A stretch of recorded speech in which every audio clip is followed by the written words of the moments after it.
and papas, welcome to my channel Smart Mom. আমি চলে এসেছি আপনাদের সামনে আমার নতুন ভিডিও নিয়ে। অনেক দিন হয়ে গেল আপনাদেরকে কোনো নতুন ভিডিও দেওয়া হয়নি, কোনো আপডেট দেওয়া হয়নি। তার জন্য ক্ষমা চেয়ে নিচ্ছি, আমার ব্যর্থতার কারণে আমি দিতে পারিনি। কিন্তু কিছু পরিস্থিতির কারণে বা পার্সোনাল লাইফের কিছু প্রবলেমের কারণে এটা হয়ে ওঠেনি। আমি একটু ডিস্টার্ব হয়ে পড়েছিলাম, কিন্তু না, কর্মক্ষেত্রে একটু ডিস্টার্ব হওয়াটা উচিত না, আমার কন্টিনিউ করা উচিত ছিল, কিন্তু তবু আমি পারিনি, তার জন্য সরি। পরে কোনো দিন ওই ব্যাপারটা নিয়ে ওই প্রবলেমটা নিয়ে আমি আপনাদের সঙ্গে ওই প্রবলেমটা আপনাদের সঙ্গে শেয়ার করব। চাইছি শেয়ার করব কখনো। তো থাক সেসব কথা, এখন নতুন একটা ভিডিও নিয়ে আজকে আপনাদের সামনে এসছি। আশা করি এই ভিডিওটা অন্য ভিডিওগুলির মতো আপনাদের অনেক হেল্পফুল হবে। আর যেটা আমি চাইছি যে ছোট বাচ্চারা যারা মারা বুঝতে পারছেন না বা ওইটা আমার ভিডিওটা বুঝতে অসুবিধে যদি হয়ে থাকে, তাইলে অবশ্যই আমাকে কমেন্ট করে জানাবেন, যাতে আমি পরবর্তী ভিডিওতে ওই কনফিউশনগুলি ক্লিয়ার করতে পারি। আর আজকের ভিডিও টপিকসটা হয়েছে, আমি প্রায়শই দেখি যে যেসব প্যারেন্টসরা বাচ্চাদের একটু গ্রামাটিক্যালি গ্রামারের পেপারে আপনারা একটু ওকে বেসিক নলেজটা দিতে চান, যারা একটু বড়, যাদের সিলেবাস অনুযায়ী ক্লাস 1, 2, 3, 4 এভাবে করে যাদের সিলেবাসটা দেওয়া আছে, ওরা তো সিলেবাস অনুযায়ী শিখেই যাচ্ছে একটার পর একটা। কিন্তু যখন আমরা বাচ্চাদের শুরু করব, প্রথম গ্রামারটা শুরু করব, আমরা তখন ভেবে পাই না যে গ্রামারটা কীভাবে শুরু করব। এবিসি তো করিয়ে নিলাম, সঙ্গে এখন ফনেটিক সাউন্ড শিখলে বাচ্চারা 2 লেটার, 3 লেটার, 4 লেটার, 5 লেটার্স এমন করে একের পর এক ওয়ার্ডও শিখে নেয়। কিন্তু যদি আমরা জানতে চাই যে গ্রামারটা কীভাবে ধরবো, সেটা নিয়ে আমাদের একটা কনফিউশন থেকে যায়। যারা জানেন বা সে ব্যাপারে অভ্যস্ত আছেন ওদের জন্য না, যারা বুঝতে পারছে না কীভাবে শুরু করব, ওদের জন্যই আজকের ভিডিওটা। আর আমার মনে হয় যে এই ভিডিওটা অবশ্যই হেল্পফুল হবে, কারণ আজকের ভিডিওতে আমি বলতে যাচ্ছি যে একটার পর একটা ধরুন সিলেবাস বলতে পারেন, সিলেবাসটা একটার পর একটা, কোনটার পর কোনটা যদি আপনারা বাচ্চাকে শেখান, সেই বাচ্চা সেটা ভালোভাবে শিখতে পারবে কোনটার পর কোনটা নিলে। আজকে সেই টপিকস নিয়ে আলোচনা করব। আশা করি যারা এই ব্যাপারে টেনশনে ছিলেন, আজকের ভিডিওটা দেখে অবশ্যই ক্লিয়ার হবে। চলুন দেখে নিই। যেটা আমরা প্রথমে শুরু করব সেটা হলো ভাওয়েল, তারপর কনসোনেন্ট, অ্যান্ড, তারপর দ্য, দিস, দ্যাট, তারপর দিস, দোজ, তারপর preposition, has, have, is, am, are, part of speech. আমরা ফার্স্টলি এগুলি বেসিক গ্রামার, এগুলি প্রথমেই বাচ্চাদের শেখাতে হবে। তো বলে তো দিলাম শেখাতে হবে, কিন্তু ছোট্ট একটা 3-4 বছরের যে একটা ছোট্ট বেবি, ওকে যখন গ্রামার আমরা প্রথমে শেখাই, তখন ছোটদের এটা বোঝানো ওদের ওদের ওদের মতো করে তো বোঝাতে হবে। যেরকমভাবে বুঝিয়ে দিলে ওরা তো বুঝবেই না। তো ওরকমভাবে ওদের মতো করে বোঝানোটা বড্ড কঠিন হয়ে ওঠে। তো ওইটাকে সহজ করতে যদি ওদের সহজে বোঝানো যায়, ওরা নিশ্চয়ই সহজে বুঝবে আর ওটা মজাও পাবে। সেই উদ্দেশ্যেই আজকে আমার ভিডিও। তো প্রথমে ভাওয়েল। তো ভাওয়েল যখন আমরা শেখাবো, তখন আমরা এ থেকে জ্যাড পর্যন্ত এগুলি আমরা আগে লিখে নেব। এ থেকে জ্যাড পর্যন্ত লিখে নেওয়ার পর ভাওয়েলটা ওরা সহজেই শিখতে পারবে আশা করি। ভাওয়েলে প্রথমেই আমরা বলে দেব যে এবিসি থেকে এ, ই, আই, ও, ইউ, এটা হয়েছে ভাওয়েল। 5 ভাওয়েলস। এটা আমরা প্রথমেই বাচ্চারা গ্রামার শেখানোর পরে, যখন এবিসির থেকে আমরা গ্রামারের দিকে যাব, এবিসির পরের স্টেপে আমরা ওদের প্রথমেই ভাওয়েল শেখাবো। তাহলে ভাওয়েল আমরা কীভাবে শেখাবো? এ থেকে জ্যাড পর্যন্ত লিখে এ, ই, আই, ও, ইউ। যখন আমরা ফনেটিক সাউন্ড ওদের শেখা হয়ে যাবে, তাহলে এটা হবে এ,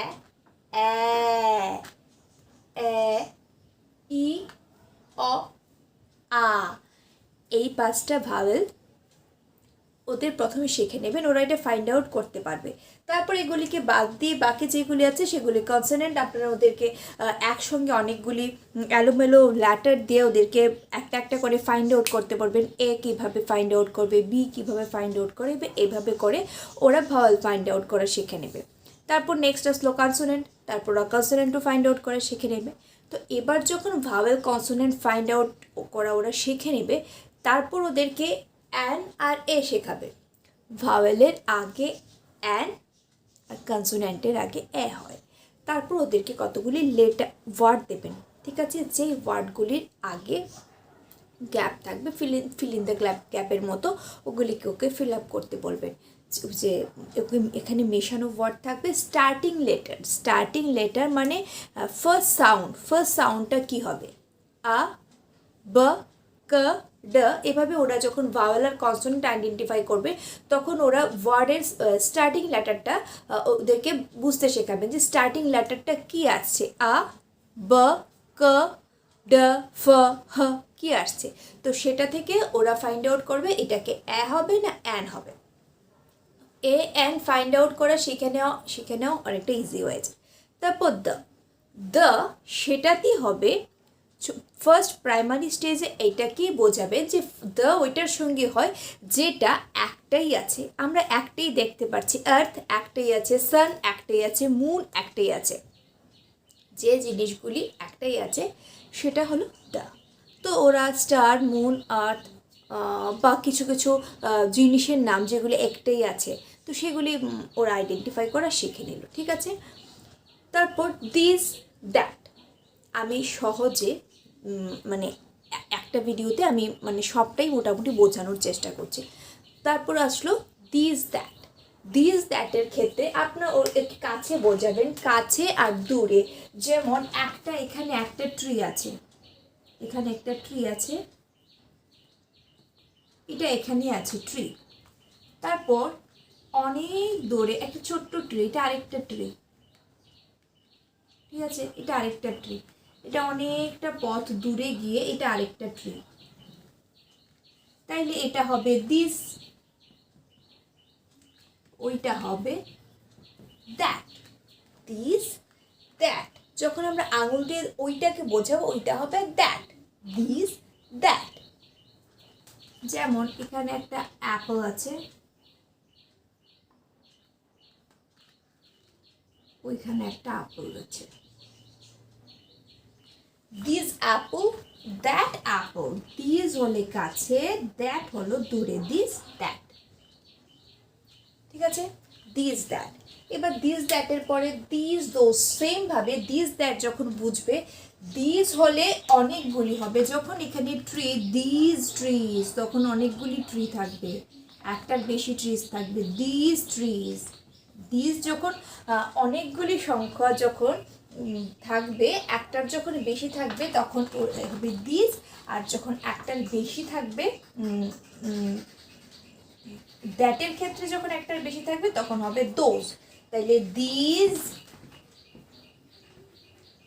আর দোজ, ঠিক আছে। দিস দ্যাট শিখলে দিস দোজ, সেখানে আপনারা মাঝখানে ওকে আরেকটা যেটা মানে ইনক্লুড করতে পারেন সেখানে আমার এখানে লেখা নেই, সিঙ্গুলার প্লুরাল। ওইটা যখন দিস দ্যাট শেখাবেন তখন সিঙ্গুলার প্লুরালটা শিখিয়ে নেবেন। যেমন সিঙ্গুলার প্লুরাল, সিঙ্গুলার মানে ওয়ান আর প্লুরাল মানে একের বেশি, সিঙ্গুলার প্লুরাল। মাঝখানে আরেকটা অ্যাড করতে পারেন এখানে, নাম্বার, ঠিক আছে, নাম্বার অ্যাড করা হয়ে গেল। তো দিস দোজের পরে দিস দ্যাটটা বোঝানো খুবই সহজ। তারপর নেক্সট আসলাম প্রিপোজিশন। প্রিপোজিশন যখন আমরা বোঝাবো,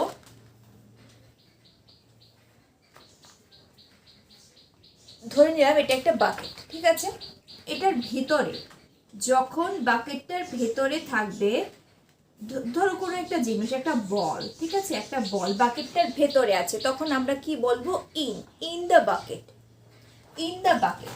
এবার যখন বলটা বাইরে থাকবে তখন এটা হয়ে যাবে আউট অফ দ্য বাকেট। তাহলে ইন আর আউট, ভেতরে থাকলে ইন, বাইরে থাকলে আউট।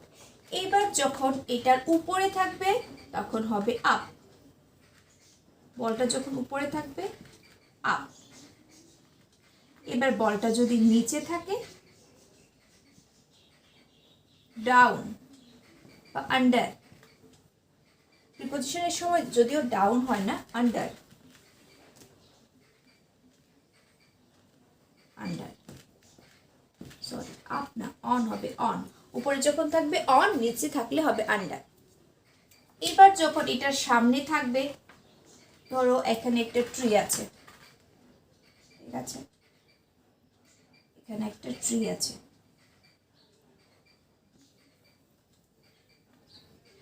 ট্রিটার সামনে একটা বল পড়ে আছে, ঠিক আছে, তাহলে এটা হবে ইন ফ্রন্ট।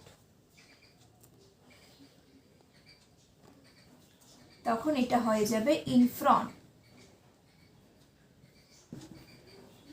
ঠিক আছে, ইন ফ্রন্ট। মানে আবার বিফোরও হবে, বিফোর, বিফোর। আর যখন এটার পেছনে থাকবে, বলটা যখন ওটার পেছনে থাকবে, গাছটার পেছনে থাকবে, তখন হবে আফটার, বিফোর আফটার। এবার ধরলাম এখানে আরেকটা ট্রি আছে, আমি পিকচারে মনে রাখার জন্য বোঝানোর চেষ্টা করছি। এবার দুইটা ট্রির মাঝখানে একটা হাউস আছে, তখন এটা কি হবে, বিটুইন, বিটুইন দ্য ট্রি, দুইটা ট্রির মাঝখানে আছে, ঠিক আছে। মোটামুটি পজিশন হয়ে গেল। তারপর কি আছে, প্রিপোজিশনের পরে হ্যাজ হ্যাভ। এবার হ্যাজ হ্যাভ কী ক্ষেত্রে হয়, এবার হ্যাজ হ্যাভ হবে, আমি বোর্ডটা একটু ক্লিয়ার করে নিচ্ছি। আমি খুব শর্টলি সব মানে সবটা পুরোটা সিলেবাস কভার করার চেষ্টা করছি। প্লিজ ভিডিওটা স্কিপ না করে দেখবেন, যদি স্কিপ করে থাকেন তাহলে ছোট্ট একটা টপিকস মিস হয়ে যাবে, আপনারা বুঝতে পারবেন না। কাইন্ডলি ভিডিওটা স্কিপ না করে দেখবেন, সঙ্গে থাকুন। তারপর আসলাম হ্যাজ হ্যাভ। এবার হ্যাজ হ্যাভের ক্ষেত্রে হ্যাজ কখন হবে, হ্যাভ কখন হবে, আই অ্যান্ড ইউ, ঠিক আছে, আমি আর তুমি, আই অ্যান্ড আই আর you, I have, you have, I have, you have, I have, you have. তাইলে যখন আমি আর তুমি হবে তখন হ্যাভ হবে, আমাদের কাছে আছে, হ্যাভ হ্যাভ মানে আছে, কিছু একটা আছে। তোকে বোঝাতে হবে যে I have a pan, I have a balloon, you have a pan, you have a balloon, we have a house, we have a television, we have a refrigerator, we have a garden। যখন we হবে, আমি থেকে আমরা হবে, তখনও আমাদের কাছে আছে we have, তখন হয়ে যাবে we have। কিন্তু যখন আমি তুমি বাদ দিয়ে অন্য কোথাও যাচ্ছি, মানে অন্য অন্য কারোর কথা বলছি, হি সি বা কারোর নাম, যখন হি বলবো তখন হয়ে যাবে হি হ্যাজ,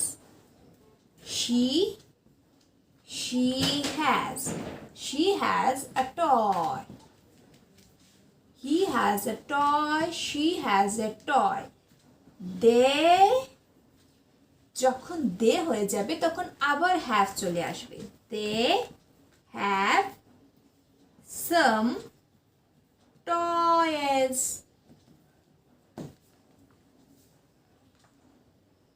ঠিক আছে, তাইলে হয়ে যাবে they have।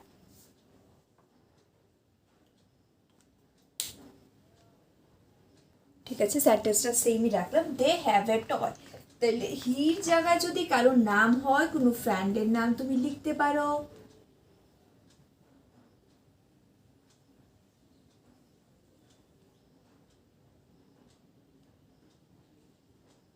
আরি, বা কোনো ফ্রেন্ডের নাম তুমি লিখতে পারো, রিয়া, তখনও হ্যাজ বা হ্যাভ হবে।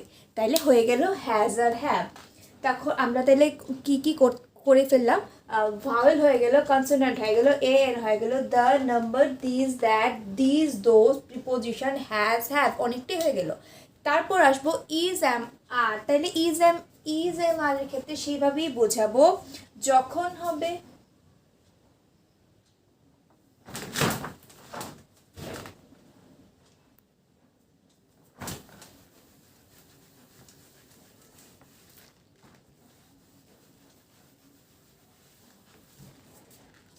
I am. I আমটা বাচ্চারা খুবই সহজে শিখে যায় না। I am a girl, I am a boy, I am a student, তাইলে I am সরি, চলুন দেখে নিচ্ছি। I am, I এর সঙ্গে কি হয়ে গেল? I am a boy. Your সঙ্গে কি হবে? You are a boy. বয় বা গার্ল যাই হোক, মানে আমি বয় বললাম আর কি। We are boys. We are boys টা সেন্টেন্সটা ঠিক সুন্দর লাগছে না। We are students. We are students. He is a boy. She is a girl. Girl. They